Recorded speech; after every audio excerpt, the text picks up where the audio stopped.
నమస్తే. విశ్వ వసునామ సంవత్సరం ఉగాది రాశి ఫలాల్లో వృషభ రాశి వారి ఫలితాలు ఏ రకంగా ఉన్నాయో తెలుసుకుందాం. వృషభ రాశి వారికి ఆదాయం 11, వ్యయం 5, రాజపూజం 1, అవమానం 3. మరి ఈ విశ్వ వసునామ సంవత్సరంలో వృషభ రాశి వారికి అనుకూలమైన ఫలితాలు కొన్ని ఉన్నాయని మనం చెప్పుకోవచ్చు. ముఖ్యంగా గురువు మనకి తామ్రమూర్తిగా సంచారం చేస్తున్నారు, శని సువర్ణమూర్తిగా సంచారం చేస్తున్నారు, రాహుకేతువులు ఇద్దరూ కూడా రజితమూర్తులుగా సంచారం చేస్తున్నారు. మరి ఈ ఫలితాలని అనుసరించి ముఖ్యంగా వృషభ రాశి వారికి కొంత అదృష్టం ఈ సంవత్సరంలో ఉందని మనం చెప్పుకున్నాం కదా. అయితే ఖర్చులు చాలా వరకు అదుపులో ఉంటాయి. తర్వాత ఆదాయ మార్గాలు వృషభ రాశి వారికి పెరిగే అవకాశం ఉంది. నిరుద్యోగులు ఎవరైతే ఉంటారో వాళ్ళకి కొన్ని ఉద్యోగ అవకాశాలు ఈ విశ్వ వసునామ సంవత్సరంలో వచ్చే అవకాశం అయితే కనిపిస్తూ ఉంది. నూతనంగా పెట్టుబడులు పెట్టి వ్యాపారాలు చేసే వాళ్ళకి, అలాగే స్థిరాస్తి ఏదైనా కొనుక్కోవాలనుకున్న వాళ్ళకి ఈ సంవత్సరంలో అనుకూలమైన ఫలితాలు ఉన్నాయని మనం చెప్పుకోవచ్చు. ముఖ్యంగా ఇందాక చెప్పుకున్నట్టు ఉద్యోగ ప్రయత్నాలు ఎవరైతే చేస్తున్నారో వాళ్ళకి ఈ విశ్వ వసునామ సంవత్సరంలో అనుకూలమైన ఫలితాలు ఉన్నాయని కూడా మనం చెప్పుకున్నాము. అలాగే విద్యార్థులకు చాలా అనుకూలంగా ఉంది. గృహిణులకు, అలాగే రైతులకు, చిన్న పరిశ్రమలు నడిపే వారికి, రాజకీయ రంగంలో ఉన్నవారికి, మీడియా రంగంలో ఉన్నవారికి, మార్కెటింగ్ రంగాల్లో ఉన్నవారికి, మెడికల్ ఫీల్డ్స్లో ఉన్న వాళ్ళకి, వీళ్ళందరికీ కూడా కొంత ఈ సంవత్సరం అదృష్టదాయకంగా ఉండబోతోంది. అంటే ఖర్చులు మనం తీసుకున్నట్టయితే అదుపులో ఉంటాయి. చాలా వరకు రావాల్సిన రాని బాకీలన్నీ కూడా వసూలయ్యే పరిస్థితి ఉంటుంది. కోర్టు సమస్యలు ఏవైతే ఉంటాయో అవన్నీ కూడా ఒక కొలిక్కి వస్తాయి. అలాగే ఆస్తుల విలువలు, ముఖ్యంగా కొంతమందికి తాతలు తండ్రులు ఇచ్చిన ఆస్తులు ఉంటాయి కదా, వాటి విలువ పెరిగే అవకాశము మనకి కనిపిస్తూ ఉంది. కానీ కొంత తల్లిగారి ఆరోగ్య విషయాల్లో కొంత జాగ్రత్త తీసుకోండి వృషభ రాశి వారి విశ్వ వసునామ సంవత్సరంలో. అలాగే వాహనాలపైన ప్రయాణం చేసేటప్పుడు, అలాగే సంతానం యొక్క ప్రైమరీ ఎడ్యుకేషన్ విషయాల్లో కొంత పర్యవేక్షించుకోవడం చాలా అవసరము.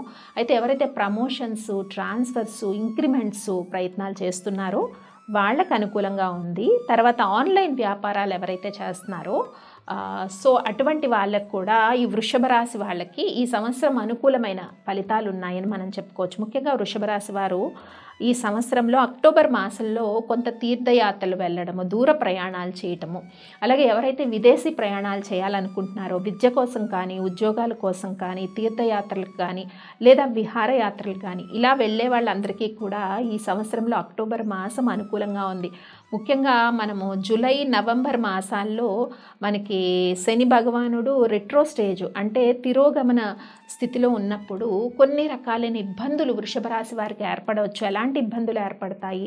మానసికమైన ఆందోళనలు పెరగచ్చు, అనారోగ్య సమస్యలు, తర్వాత చిక్కుల్లో పడటము, ఎవరికైనా ధనం ఇస్తే అది తిరిగి రాకపోవడము, చిన్న చిన్న మాట పట్టింపులు, తర్వాత కొంత విలువ తగ్గడము, ఇలాంటివన్నీ కూడా మనకి జూలై, నవంబర్ ఈ మాసాలలో కొంత జాగ్రత్త వహించాల్సిన పరిస్థితి అయితే వృషభ రాశి వారికి కనిపిస్తుంది. అయితే మిగతా మాసాలు మనం చూసుకున్నట్టయితే వృషభ రాశి వారికి ముఖ్యంగా మే మాసము అనుకూలంగా ఉంది, అలాగే జూన్ మాసం అనుకూలంగా ఉంది, సెప్టెంబర్ మాసం అనుకూలంగా ఉంది, అక్టోబర్ మాసం అనుకూలంగా ఉంది, డిసెంబర్ మాసంలో కూడా కొన్ని కొత్త పెట్టుబడులు పెడతారు. ప్రొఫెషనల్ వృత్తుల్లో ఉన్నవారికి ఆదాయ మార్గాలు పెరగడంతో పాటు స్పెక్యులేషన్ వ్యాపారం అనుకూలంగా ఉంటుంది. అలాగే కుటుంబ జీవితము ప్రశాంతంగా ఉంటుందన్నమాట. కుటుంబంతో కొంత ఆహ్లాదకరమైన సమయాన్ని గడిపే అవకాశం ఉంటుంది. మిత్రులతో కూడా ఆహ్లాదకరమైన సమయాన్ని గడిపే అవకాశం ఉంది. అయితే జాగ్రత్తలు తీసుకోవాల్సిన విషయాల్లో ముఖ్యంగా మనం ఏం చెప్పుకున్నాము, కొంత వాహనాలపైన ప్రయాణం చేసేటప్పుడు, ఏదైనా స్థిరాస్తి కొనుక్కునేటప్పుడు 1-2 సార్లు చూసుకొని అడుగులు వేయటం మంచిది.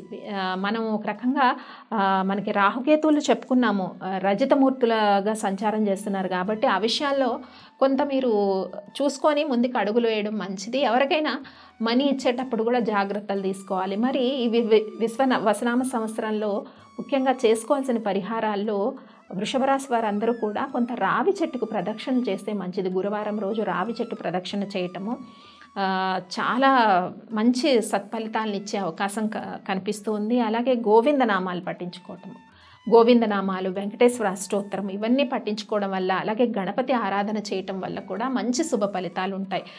క్రితం సంవత్సరం ఎన్నో సాల్వ్ కాని సమస్యలు ఎన్నో కూడా ఈ విశ్వవసనామ సంవత్సరంలో వృషభ రాశి వారికి ఒక కొలికి వచ్చే పరిస్థితి అయితే కనిపిస్తుంది. ముఖ్యంగా మనం అన్ని రంగాల వాళ్ళకి చెప్పుకున్నాం. అలాగే ప్రేమ విషయాలు ఎవరైతే ఉంటారు అంటే ప్రేమికులు కానీ ప్రేమ విషయాల్లో కూడా అనుకూలత చక్కగా ఉంది. ఏ ఏ మాసాలు కూడా అనుకూలంగా ఉన్నాయో తెలుసుకుందాం. మే మాసం, జూను, సెప్టెంబరు, అక్టోబరు, డిసెంబరు, జనవరి 2026 జనవరి మాసం, ఫిబ్రవరి, మార్చి మాసాలు అనుకూలంగా ఉన్నాయి కాబట్టి వివాహ ప్రయత్నాలు చేసే వాళ్ళకి కూడా అనుకూలంగా ఉంది సంబంధాలు అవి కుదరడంలో. అలాగే సంతానం కోరుకున్న వాళ్ళకి కూడా కొంత సంతానం కలిగే అవకాశాలు అయితే ఈ సంవత్సరంలో వృషభ రాశి వారికి కనిపిస్తున్నాయి. మరి చేసుకోవాల్సిన పరిహారాలు ఏంటో తెలుసుకున్నాం కదా ఈ విశ్వ వసనామ సంవత్సరంలో వృషభ రాశి వారు. అవన్నీ మీరు పాటించేయండి.